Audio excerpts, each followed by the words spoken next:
Hi team, Paul here from Results Personal Training, and this week I wanted to talk to you about the plank.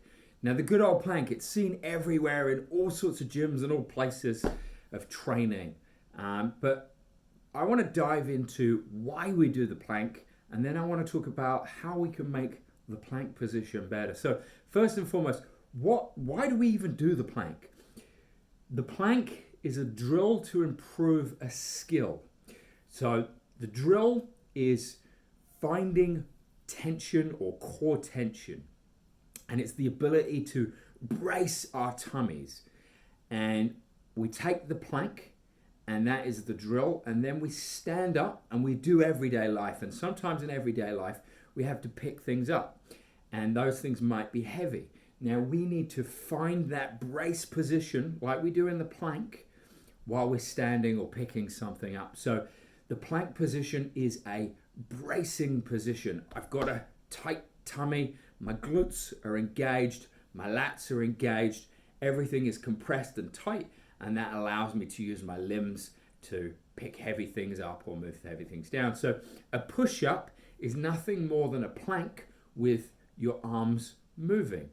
And a deadlift is nothing more than a plank, but with your hips moving backwards. So that's the fundamentals of what a plank is. It's a drill to improve a skill.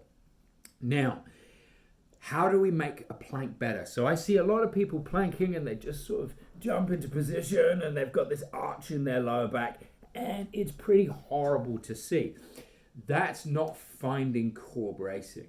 Core bracing or a good solid plank requires you to, 1, squeeze your glutes nice and tight, 2, think about drawing your elbows down, and 3, getting really tight from your tummy. So a better plank suddenly becomes tension, and I'm trying to draw my elbows down while I'm trying to draw my knees up. And as you can see, or as you can hear, my voice has changed because I'm trying to find that tension. Now, how long should you be able to hold that hard style plank for? 10, 20 seconds at most, because it's not about endurance, it's about your ability to wind up the tension. So I always think about, a winch and winding up that winch so you're compressing and getting everything tight and strong from that midsection. So when you do have to go and pick heavy furniture up or whatever it might be, you're able to access the ability to wind up that tension, get your core, which is everything from your toes to your tongue, to fire together to allow you to move properly. So there's my tip for the day. Plank, make it hard style. All right, more tension. Paul, Results Personal Training.